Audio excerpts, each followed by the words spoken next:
와룡공추입니다. 자, 오늘 3월 23일 장 마감 이후고요.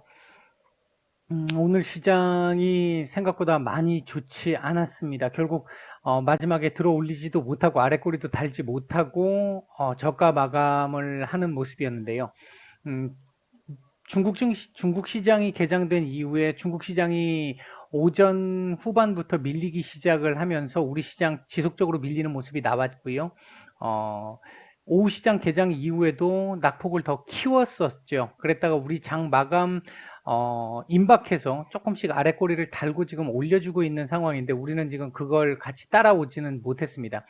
오늘 우리 시장이 이렇게 밀렸던 부분을 생각을 해보면 기본적으로 미중 갈등에 대한 얘기는 제가 몇 차례 드렸습니다만 그 미중 갈등에다가 중국과 EU 간의 갈등, 서로 이제 이 관리들을 제재하는 형태로, 특히나 이제 EU가 중국 관리들을 제재했던 게 1989년 천안문 사태 이후에 처음이었다라는 얘기들이 나오면서 조금 시장이 심각하게 이 부분을 받아들인 조금 사태가 커질 수 있지 않을까 하는 우려감들이 좀 작용을 했던 것 같습니다.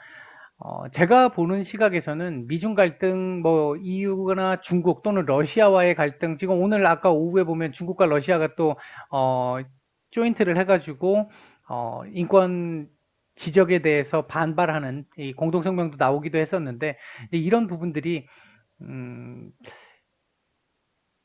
아주 심각한 상황으로 가는 경우도 과거에 있었습니다만 그렇게 가는 상황은 그렇게 자주 있는 상황은 분명히 아니고요.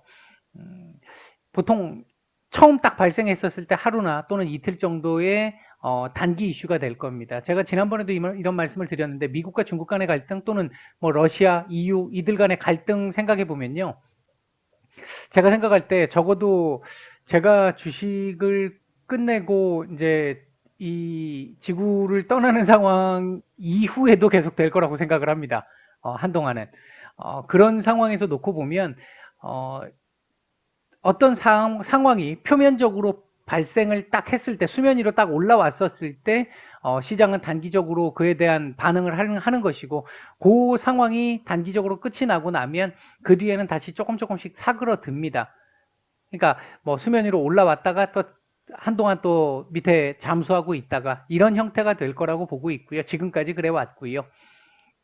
어쨌든 오늘 그 부분이 처음 나온 상황이다 보니까, EU와 중국 간의 갈등이 처음 나온 얘기다 보니까 시장 반응이 좀 있었었고, 이 부분이 환율 부분을 좀 자극을 했던 걸로 보여지고, 그로 인해서 오늘 우리 시장 외국인들 한 1조 이상 매도가 나왔고요.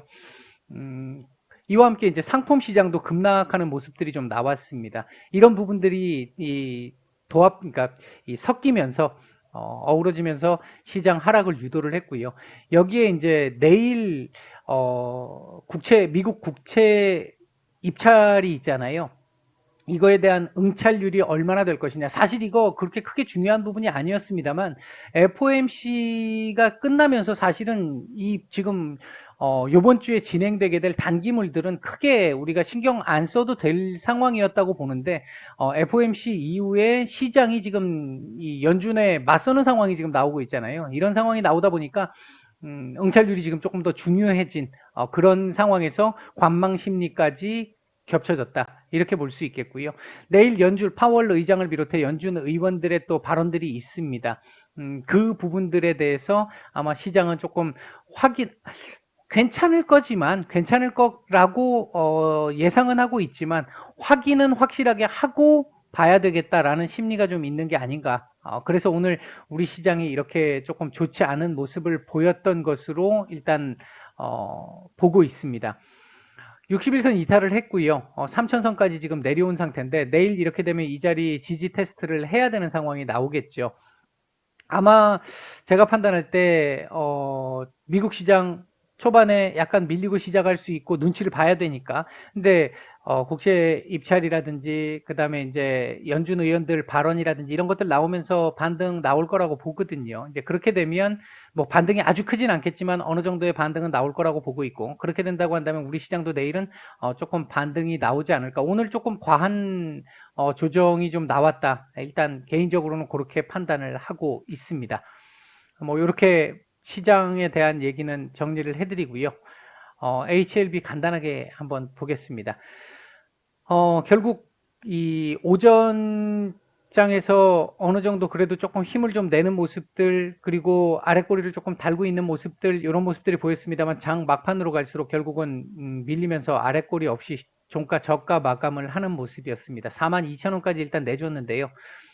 제가 지난번에 금요일 날 말씀을 드렸던 라인의 이 마지노선이 한 41,500원, 600원 뭐 라인, 요 정도 라인이었잖아요. 그 라인이 내일 지켜지는지 일단 확인을 한번 해야 될 것 같고요.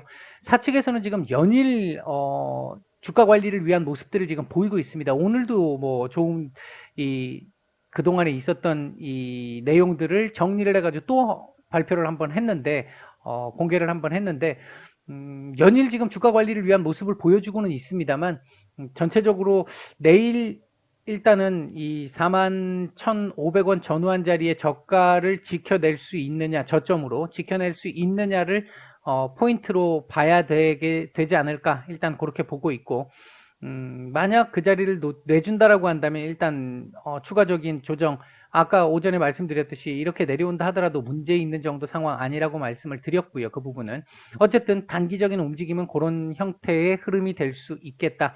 일단 그렇게 보고 있습니다. 분봉 수급상으로 오후장 들어와 가지고 거래량은 뭐 전체적으로 봤을 때 그렇게 많이 나온 상황은 아니기 때문에 크게 문제될 상황 아니라고 보고 있고요. 오후장 들어서 수급도 그렇게 썩 전반적으로 좋은 상황은 아니었다. 주봉상으로 아까 말씀드렸던 그 정도 상황이고요. 월봉상으로도 지금 윗꼬리를 조금 달고 있는데 윗꼬리가 길어지는 건 별로 좋지 않습니다. 일단 일주일 정도 이제 남았는데 글쎄요, 이게 조금 더 만약에 밀려서 윗꼬리를 더 단다 그러면 일단은 다음 달도 초반에 저점을 찍는 자리가 다음 달, 그러니까 월봉상의 저점이라는 게 있잖아요. 이 월봉상의 저점을 찍는 자리가 자꾸 조금씩 더 내려갈 수 있기 때문에 그 부분이 부담이 될 수 있는 상황이고요. 윗꼬리를 최대한 좀 잡아주고 마감을 하는 게 좋겠다. 내일 그리고 41,500원 저점을 지킬 수 있는지 정도, 그 정도 상황을 한번 보는, 그게 일단 지금 현재 HLB 현재 위치에서 주목해봐야 될 부분이 아닐까, 일단 그렇게 보고 있습니다. 뭐 간단하게 이런 정도로 정리를 해드리겠습니다. 마치겠습니다.